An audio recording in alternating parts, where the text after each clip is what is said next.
Bonjour. Je vais vous présenter la troisième et dernière pour moi mission de Heroes of Blackreach. Dernière pour moi parce que voilà, ce sera la troisième, le troisième scénario de la campagne que je vais présenter. J'aurais pas tout présenté, j'aurais pas présenté tout le détail des règles. Il faudrait encore faire plusieurs parties. Par exemple, dans cette partie, je vais pas présenter du tout les pouvoirs psychiques parce que j'ai aucune unité qui est capable de s'en servir. Il y a encore voilà, pas mal de petites choses. J'ai pas du tout présenté les extensions non plus, avec les personnages spéciaux et les nouvelles capacités ou quoi que ce soit. Ce que je vais essayer de présenter dans ce scénario, ça va être les véhicules qu'on n'a pas encore vus, et différentes capacités aussi qu'on n'a pas vues. Par exemple, là je montre, voilà. J'ai déjà préparé des petits jetons, comme ça pardon. Parce que j'ai pris certains équipements sur mes troupes. Et jusque là, quand j'avais des jetons pendant une partie, j'oubliais de m'en servir. Donc voilà, j'ai pris pas mal d'options qui permettent de se servir de ces capacités uniques et limitées.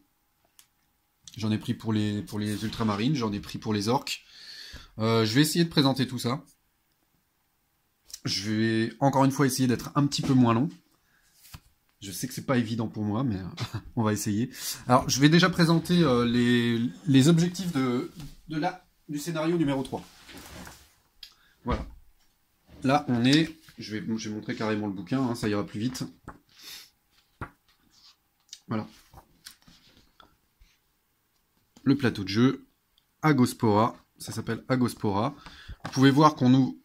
Je vais prendre carrément le trépied. Vous pouvez voir qu'on avait...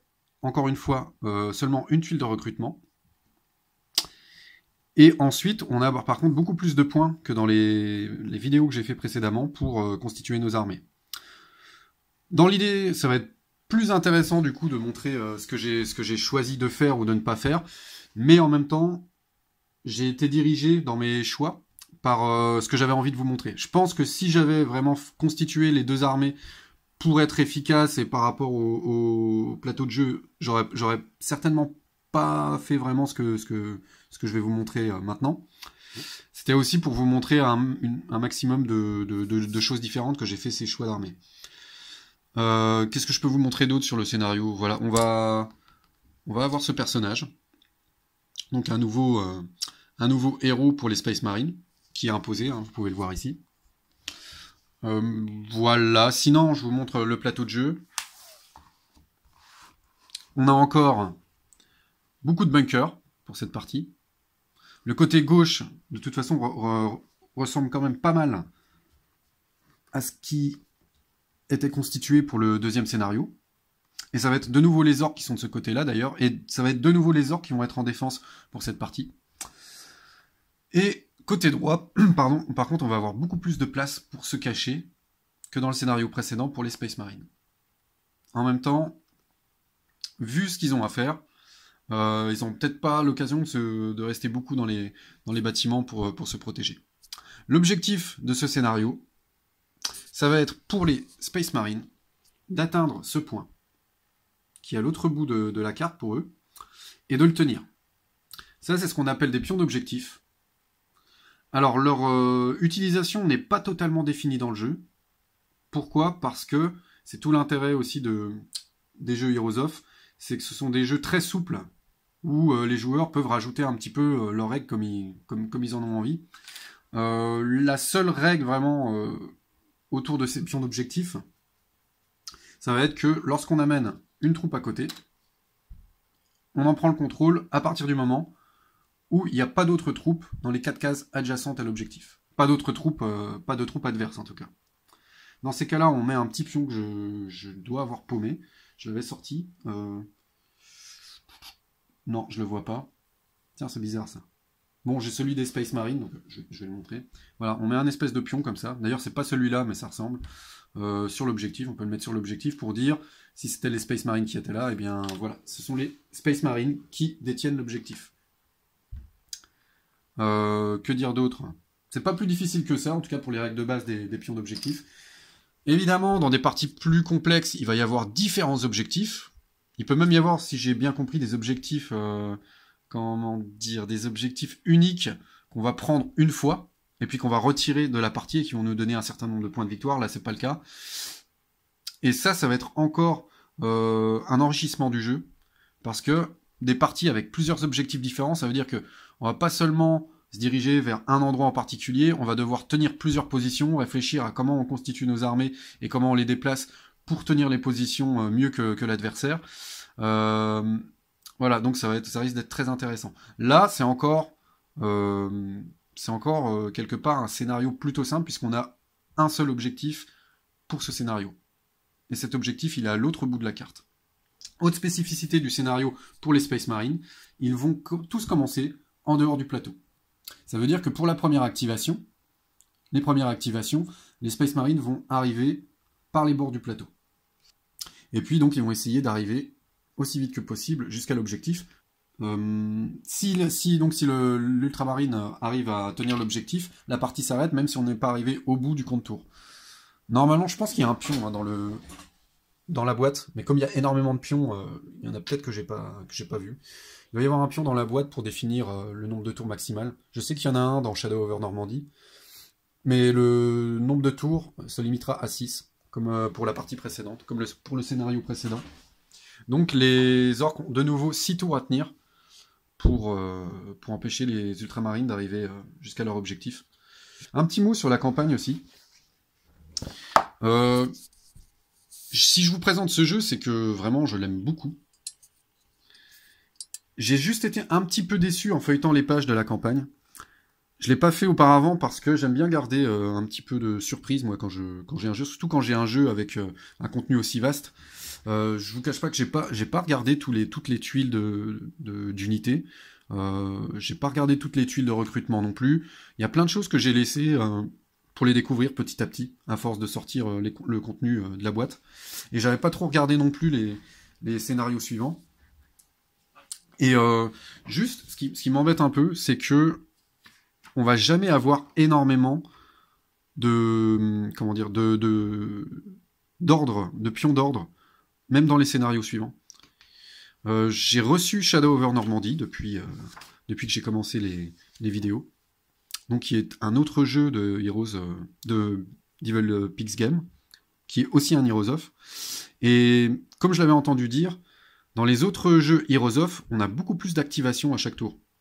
Et on a aussi, dans l'ensemble, pas beaucoup plus, mais on a plus d'unités en jeu.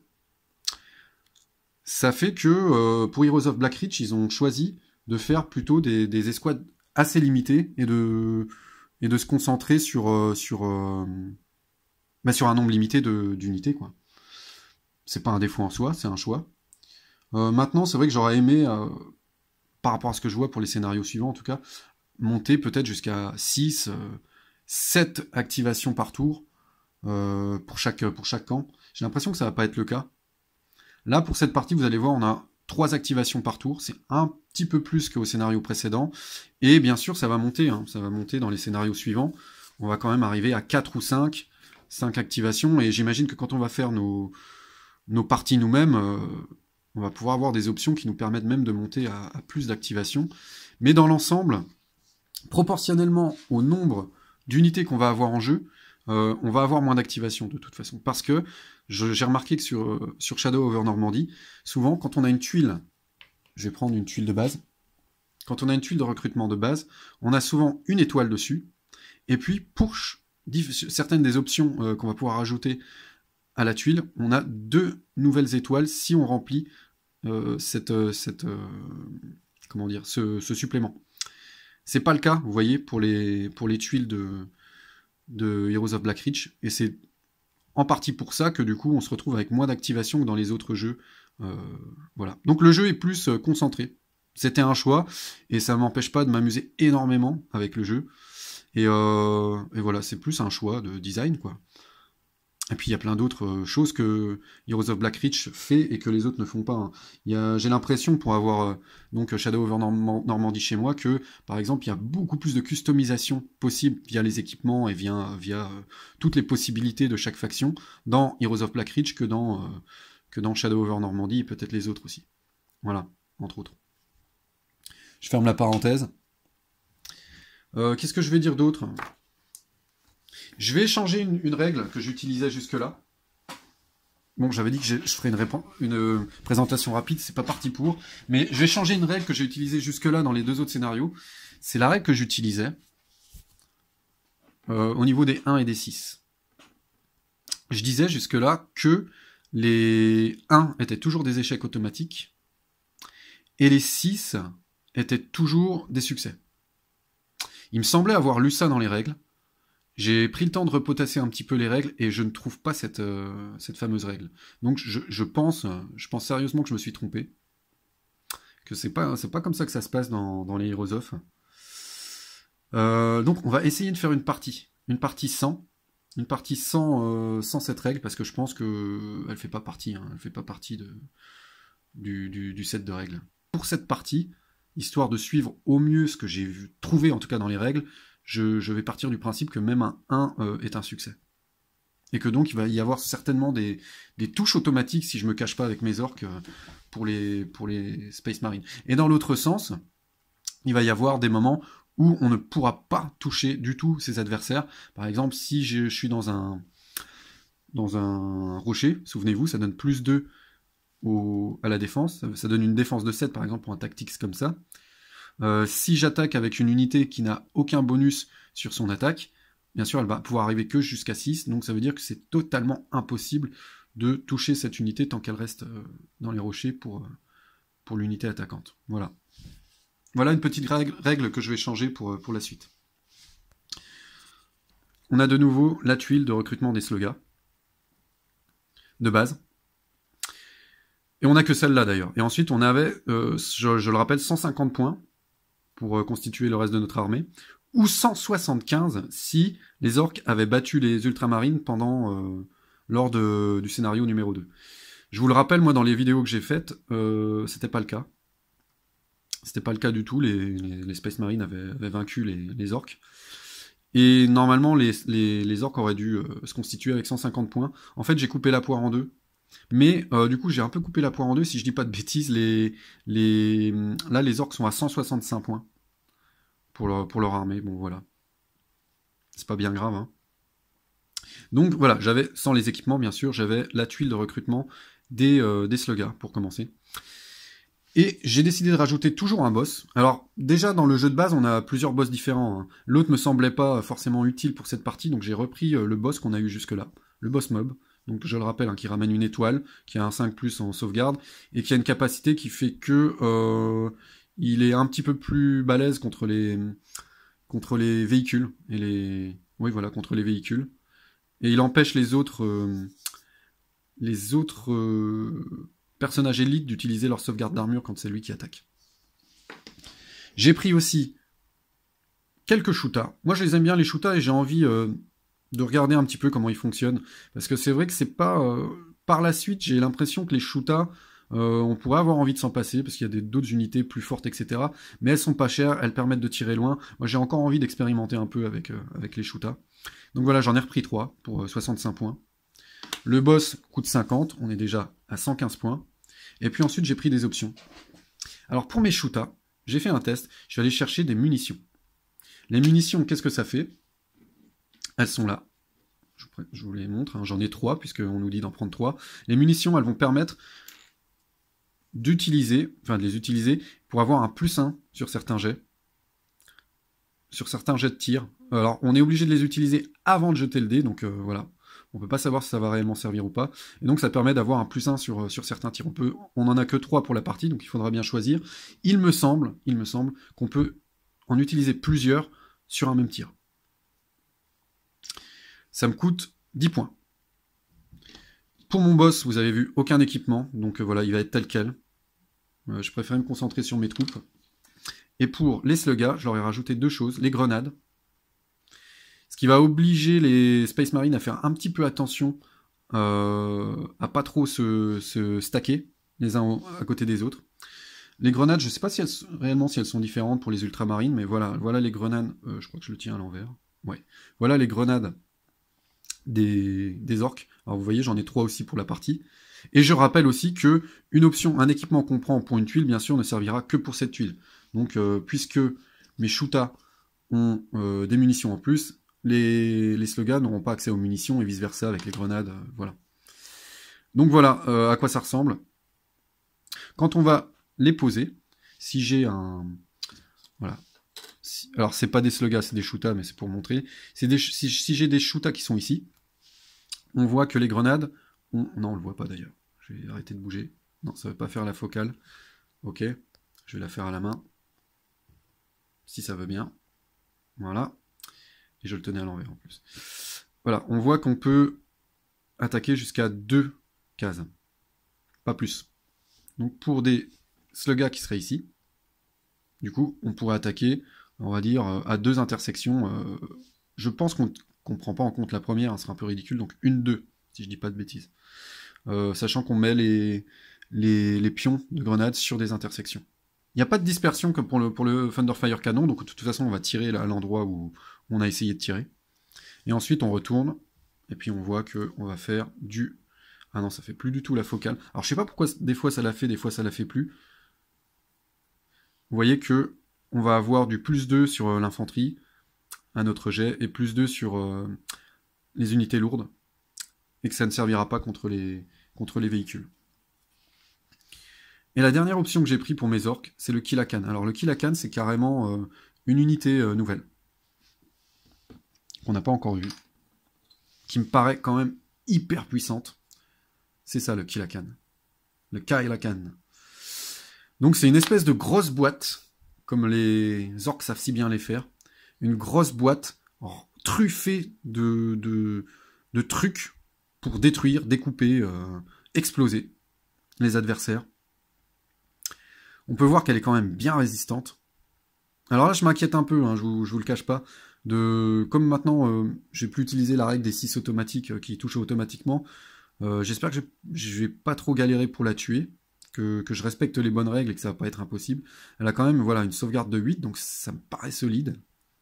Vous avez vu ces modificateurs, hein, que ce soit contre les véhicules, contre les unités lourdes ou contre l'infanterie, c'est énormément puissant. Par contre, vous voyez que derrière, si elle se fait toucher, elle est automatiquement détruite. Elle n'a pas de perte. Voilà. Au premier dégât, c'est une destruction. Ça, je vous l'ai pas encore montré. Ce sont les décombres qu'on va laisser en jeu avec des modificateurs si on se met dedans. Et ça, là, l'espèce de petite maison, ça veut dire que ça peut être détruit par des armes qui permettent de détruire justement les bâtiments ou les décombres. Voilà, sinon ça reste en jeu.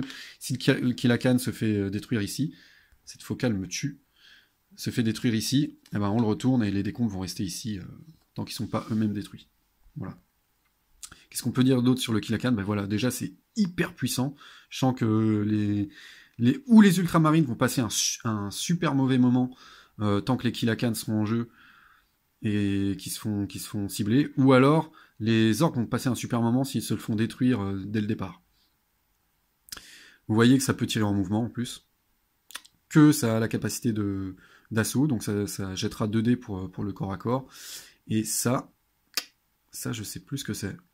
Je vais aller vérifier une fois que j'aurai fait la présentation du reste. Je pense pas que ce soit hyper important pour que je m'en souvienne pas, pour cette partie en tout cas. J'irai vérifier. Voilà pour les orques. Voilà, je vais rapprocher. Donc pour les Space Marines, de même, on a de nouveau les Tactics.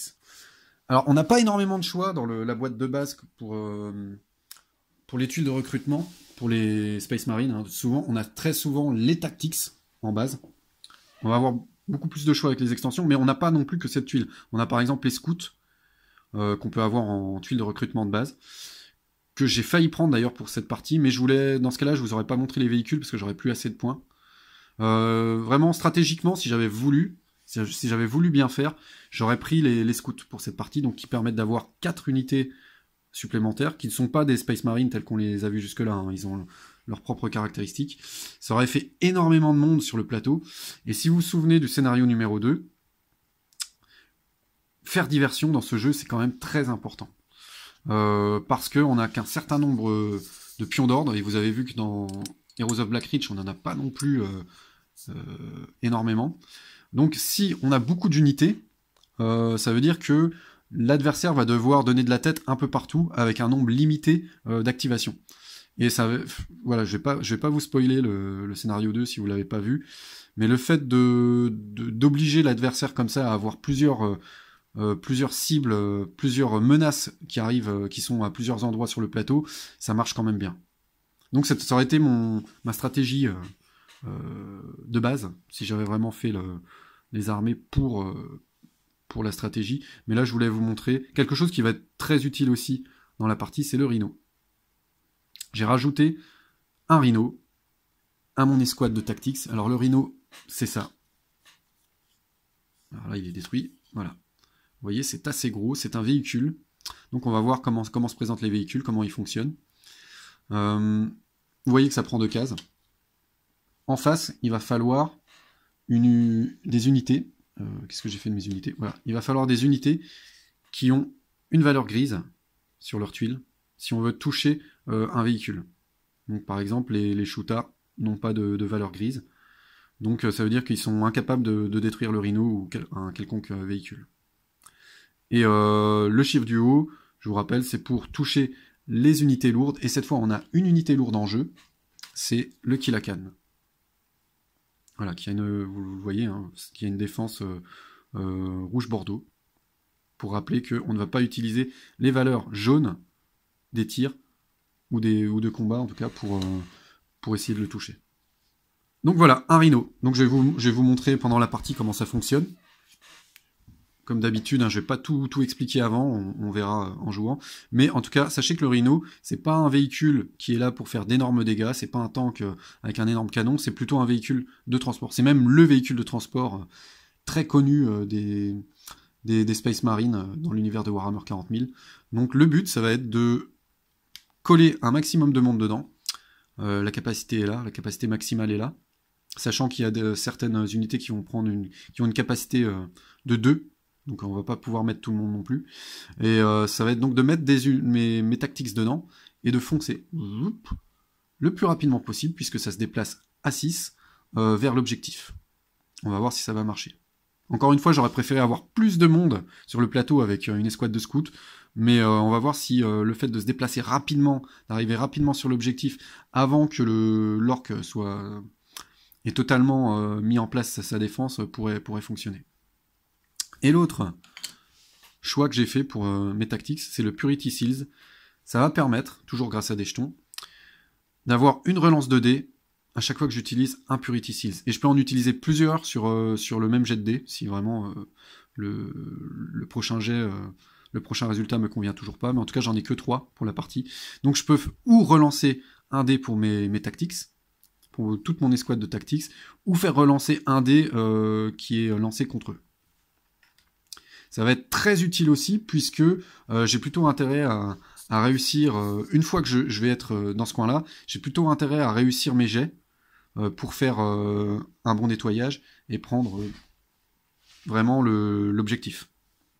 Si je commence à faire des jets foireux quand je suis ici, ça va pas le faire, parce que je vais être à découvert et je vais peut-être pas pouvoir terminer la partie au moment où j'ai envie de la terminer. Donc voilà, c'était important, je pense, de prendre les Purity Seals pour être sûr de mes jets. Du coup, je vais essayer de les garder plutôt pour la fin de partie, quand je serai vers l'objectif, que pendant mon avancée. Non, il était là d'office aussi. On avait donc le Brover, le frère Orad, pour cette partie, qui était là d'office. Le frère Orad avec sa monstrueuse tête. Alors, je vais pas retourner sur le fleuve de Warhammer 40 000, parce que de ce côté-là, je le connais mal, mais c'est un chapelain. Les Space Marines sont quasiment un ordre religieux. Un ordre de guerriers religieux. Donc lui, il est plutôt dans la hiérarchie. C'est aussi il n'y a pas de gentils dans l'univers de Warhammer 40 000. Il n'y a que des fanatiques, il n'y a que des cinglés dans chaque armée. En tout cas, lui, son but, j'ai essayé de trouver sa tuile. Son but dans l'armée, ça va être de galvaniser les autres Space Marines, de les encourager, de les rendre plus tolérants à la peur, et on va le voir par quoi? On va le voir par cette capacité. Celle-là, elle veut dire que à 3 cases autour de lui, lorsqu'il va être activé, on va avoir le droit, lorsqu'il va être activé, ou même lorsqu'il va se déplacer pendant la phase de réserve, pendant la phase finale, on va avoir le droit de retirer un jeton de suppression sur les Space Marines à 3 cases autour de lui. Alors vous avez vu, hein, moi je suis pas un grand utilisateur des de la suppression. C'est pas un choix tactique, c'est plutôt que j'apprends encore le jeu et je pense que je sous-exploite encore l'utilisation de la suppression. Mais en tout cas, si ça arrive pendant la partie et que Orad se trouve dans le coin, on va pouvoir retirer en partie les pions de suppression sur mes spaces. Très utile. Vous pouvez voir sinon qu'il a voilà, des caractéristiques qu'on peut trouver sur d'autres leaders. 6 de défense, 4 de déplacement, une arme qui est quand même limitée au niveau de sa portée, plus 2 en capacité d'assaut et plus 2, donc il va avoir un plus 4 pour le combat. Si on le retourne, il garde les mêmes caractéristiques, il ne perd rien. Voilà, voilà. Par contre, ce qu'il a, et que les autres n'avaient pas, c'est une capacité de sauvegarde d'armure de 4 ou plus. Donc logiquement, il va être un petit peu plus résistant. Puisque la plupart des, par exemple les Space Marines, je le rappelle, ils ont une capacité de sauvegarde, ce que n'ont pas les orques, de 5 ou plus. Notre sergent en a aussi une de 5 ou plus, du coup, voilà, c'est le premier Space Marine qu'on rencontre, avoir une sauvegarde d'armure encore plus badass. Et comme équipement, je lui ai mis un Digital Weapon. Alors j'ai beaucoup hésité, parce que j'aurais pu aussi lui mettre un équipement qui le rend encore plus résistant, et je pense que ça aurait pas été déconnant. Ça aurait pas été déconnant, parce que voilà, on va quand même devoir traverser toute la carte pour arriver jusqu'à l'objectif, et ça aurait peut-être été plus logique de lui mettre quelque chose qui lui permette de résister plus longtemps. J'ai fait un autre choix, voilà, je vais le garder. C'est le Digital Weapon, ça lui permet de faire une charge. C'est une capacité qu'on n'a pas encore vue dans le jeu. La charge, ça veut dire que lorsque je vais attaquer au corps à corps, et c'est plutôt un personnage de corps à corps, hein, vu qu'il est... Enfin non, ça veut rien dire, mais en tout cas, il a peu de portée avec son arme. Je pense que je vais plutôt essayer de me battre au corps à corps. Donc cette capacité-là, elle permet de faire justement un jet de tir, enfin un jet de combat, juste avant de commencer le corps à corps. Donc si j'arrive avec mon capitaine, mon chapelain Orad, si j'arrive près d'une bande d'orques et que je les attaque au corps à corps, donc je fais un assaut, juste avant de commencer l'assaut, eh ben, je pourrais jeter un dé avec la valeur de combat pour essayer de tuer les orques avant que le combat débute pour de bon. Ça fait que j'ai décidé de faire de mon chapelain Orad un personnage très létal lorsqu'il se jette dans un assaut. Et enfin, dernier choix pour les Space Marines, le sergent Telion. Alors c'est une tuile de recrutement. Hein. Ça veut dire que même si on ne peut pas la connecter à une autre, on a le droit de l'acheter. Et après on va pouvoir connecter d'autres tuiles sur elle. À quoi on reconnaît une tuile de recrutement? C'est au logo des ultramarines qu'il y a sur le côté. C'est pareil pour les orques, on a le logo des goffs, si c'est une tuile de recrutement qu'on peut acheter à part sans la connecter. Donc le sergent Telion, j'ai choisi un troisième héros, ou un troisième officier en tout cas. Et qu'est-ce qu'il va faire ce petit gars? Donc, on voit qu'il a une sauvegarde d'armure aussi, mais pour le coup qui est plus basse que les autres Space Marines. Vous voyez ce petit logo? Ça veut dire que le sergent Telion, il va pouvoir, lorsqu'il va arriver en jeu, se déployer à 3 cases de l'endroit où il aurait dû se déployer, où les Space Marines devraient se déployer normalement habituellement. Ça respecte quand même certaines règles. Par exemple, s'il y avait, pour X raisons dans ce scénario, 2 orques de chaque côté de cette case, ça aurait respecté les règles, comme quoi j'aurais pas pu passer par la zone de contrôle de ces orques pour aller mettre mon sergent ici, par exemple. Ça respecte certaines règles. Par contre, j'ai tout à fait le droit de dépasser, je vais tourner un peu la caméra, de dépasser une case qui aurait dû m'obliger à arrêter mon mouvement. Voilà. Donc on est obligé quand on joue, je sais plus comment ça s'appelle, cette capacité, mais en tout cas quand une unité a cette capacité, on est quand même obligé de faire case par case les mouvements pour amener l'unité à l'endroit où on compte la déployer pour de bon. Ça va permettre de gagner un petit peu de temps, sachant que vu qu'il est un petit peu moins résistant que les autres, je vais peut-être pas forcément m'en servir de tank, enfin même pas du tout c'est sûr, m'en servir de tank et foncer avant tous les autres Space Marines jusqu'à l'objectif. C'est pas l'intérêt. Je vais prendre la tuile du sergent Telion, vous allez voir. C'est un personnage qui a la capacité de sniper. Donc l'intérêt, ça va être surtout de lui trouver une place sur le plateau de jeu, rapidement, intéressante pour essayer de sniper les orques qui sont à couvert et qui sont en défense. Le snipe, vous allez le voir aussi pendant la partie, je vais pas m'éterniser, la vidéo de présentation est déjà longue, là je m'en rends compte. Sinon, qu'est-ce que vous pouvez voir? Voilà, des caractéristiques assez communes aux autres capitaines. Il a que plus 3 en combat au corps à corps, très bien. Et vous voyez, il y a une autre capacité sur le sergent Ailion, qui est peu présente jusque-là dans les unités que j'ai trouvées dans Heroes of Black Reach, qui est très présente par exemple dans le jeu Shadow over Normandy, comme j'ai pu le voir. Voilà, chaque Heroes of a ses spécificités. Donc voilà, ça permet de retourner la tuile. Et contrairement aux autres unités qui en général on les retourne quand elles commencent à être blessées, vous voyez qu'il y a un espèce de radar sur l'autre côté. Ça veut dire que au début de son activation ou à la fin de son activation, j'ai le droit de retourner le sergent Ailion sur la face inverse. Si je le retourne sur cette face, il devient indétectable pour les orques. Tant que un adversaire n'a pas une ligne de vue claire sur lui, on ne retournera pas la tuile du sergent Ailion. Je rappelle, une ligne de vue claire, c'est une ligne de vue qui ne passe par aucun malus sur la ligne de vue. Par contre, si je suis à plus de cette case du sergent Ailion, j'aurai un malus de -2 sur ma ligne de vue. Je vous rappelle. Donc dans ce cas-là, à plus de cette case, je suis pas obligé de retourner le sergent Ailion.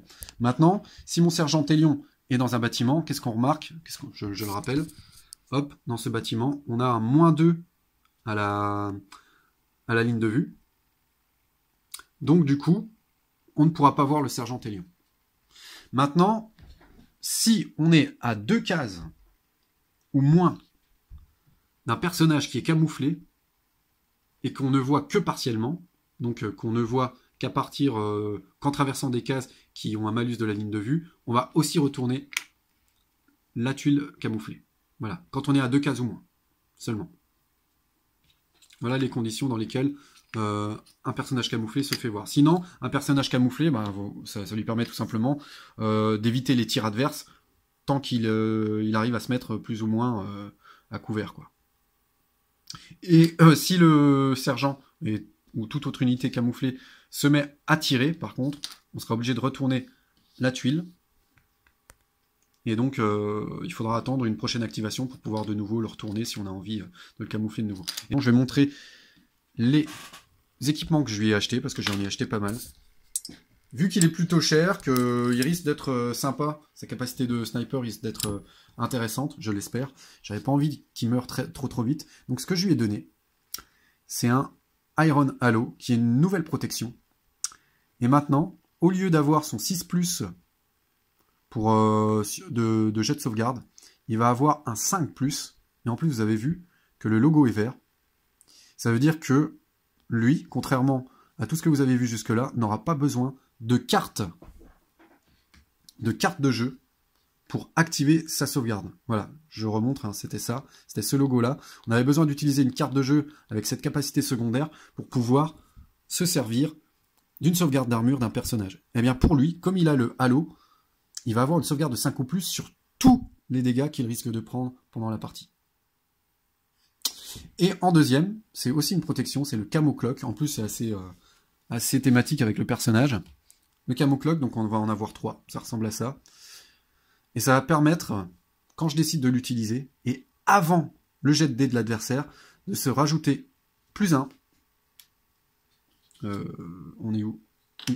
Voilà, cette tuile est là. +1 sur sa défense. Dans Heroes of Black Reach, on a le droit d'utiliser autant de jetons qu'on veut pour un jet de dés. Donc je pourrais envoyer ma défense de base jusqu'à 9 si j'ai envie d'utiliser les 3 jetons d'un coup sur un jet.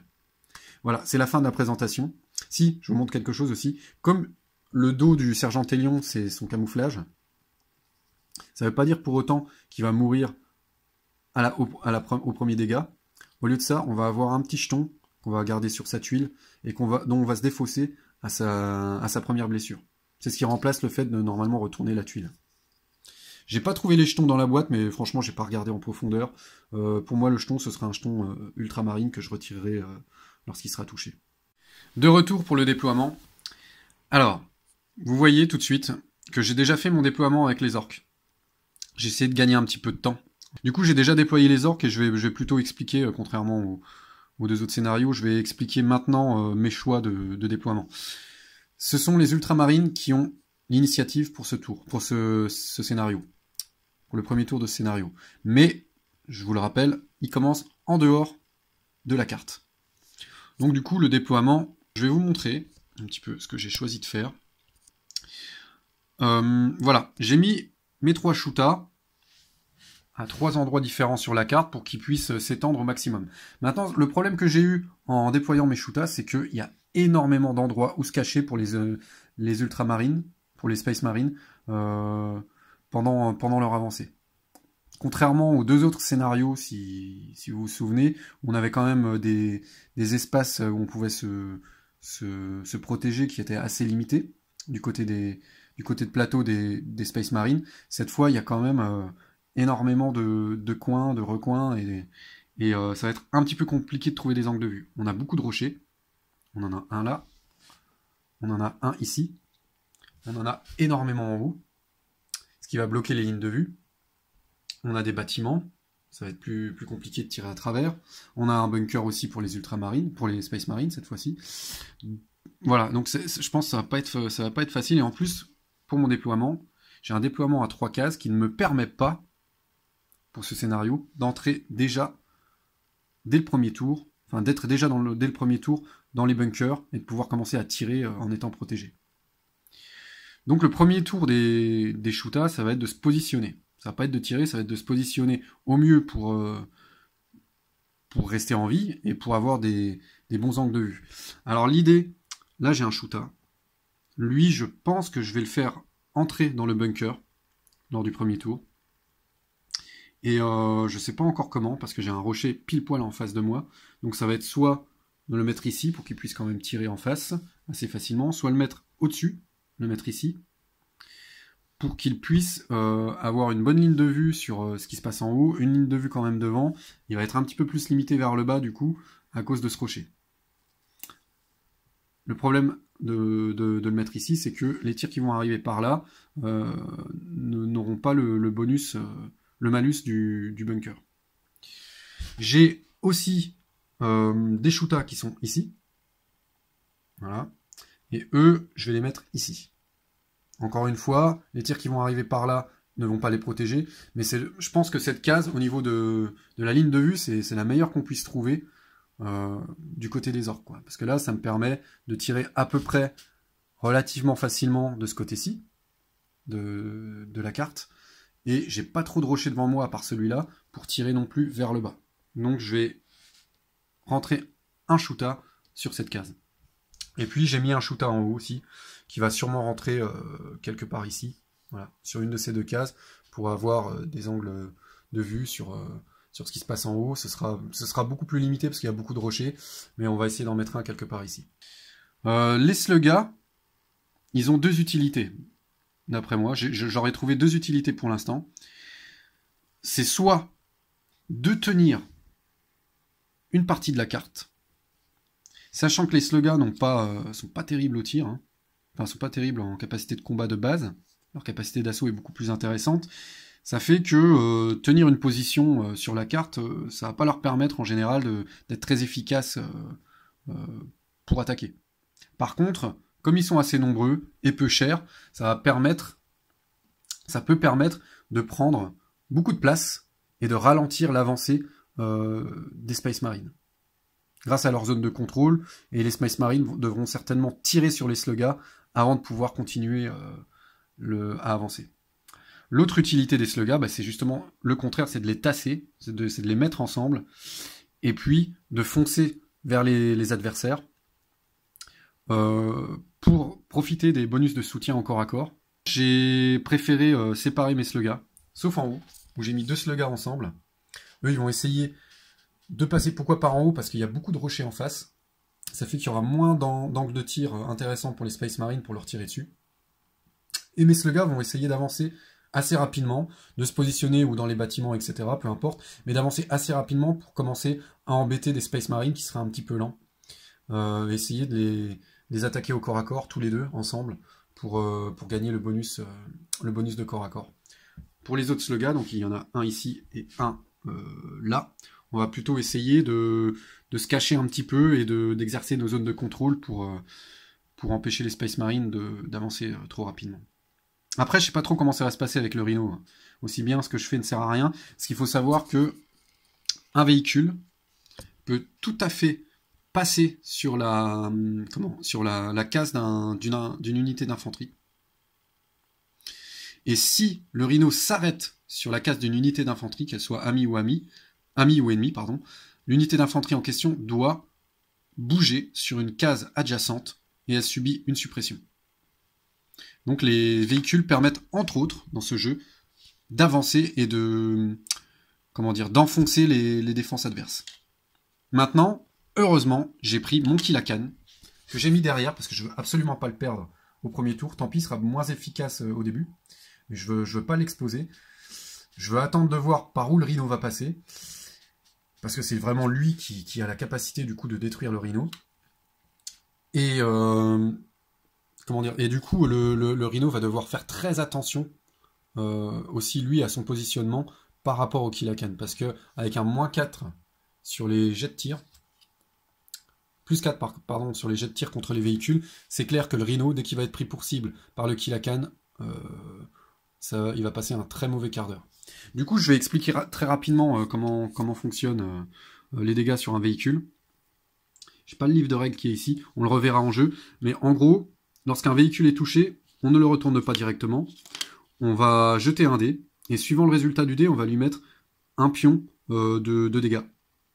Alors ça va dépendre des véhicules, hein. Les véhicules très lourds, très puissants, ils vont avoir différents pions qui seront pas les mêmes que pour le Rhino. Le Rhino, il n'y a que 2 pions différents.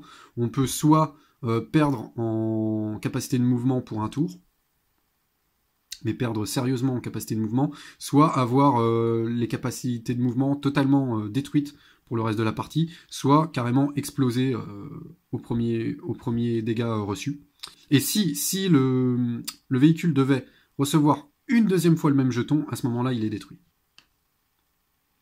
Donc il y a de bonnes chances pour que le Rhino soit pas détruit la première fois où il se fait toucher, mais il va être déjà beaucoup plus limité. D'autres, j'ai aussi mon boss qui est là. Alors le boss, je suis pas non plus très sûr de ce que je vais faire. Je pense que pour le premier tour, j'ai simplement l'entrée dans le bunker. Et pour les seconds, vu qu'il a un déplacement de 4, essayer de trouver une position où il sera à peu près protégé. Et essayer d'avancer sur le plateau pour soutenir les slugs qui seront déjà avancés eux aussi. Ça fait que finalement, derrière, je vais laisser les shootas dans le bunker. Le kill à canne avant d'être à peu près sûr de sa position, qui ne soit pas détruit en début de partie, et puis je vais l'avancer très précautionneusement. Bon, j'ai un peu bugué. Ceux qui ont vu le premier scénario, le fait de garder les slugs tout le temps en arrière et d'essayer de les activer pour avoir des tirs de loin, ça a ses limites, parce que les slugs n'ont pas non plus une capacité de combat très élevée. Et il y a beaucoup pour les Space Marines d'endroits où se planquer qui vont augmenter ou leur défense ou baisser moi mes tirs, la qualité de mes tirs. Si à un moment j'ai l'impression que mes slugs vont plus servir, mes shootas vont plus trop servir, eh ben c'est tout. Je vais commencer à les avancer pour qu'ils viennent aussi empêcher les Space Marines de se retrouver vers l'objectif au plus vite. Alors du coup, dans mon idée, si vous m'avez écouté, j'ai pas trop pris en compte d'unités qui vont rester autour de l'objectif pour le protéger. Je vais essayer de faire une défense en avançant plutôt. On verra bien. Donc je vais commencer avec le premier tour. Quoique, non, j'ai quand même expliqué ce que j'ai envie de faire avec les Space Marines. J'aurais dû y réfléchir quand même avant de lancer la vidéo, parce que j'en ai aucune idée. Je sais pas encore comment je vais les faire rentrer sur le plateau. Ah bah tant pis, on verra bien pendant le premier tour. A tout de suite.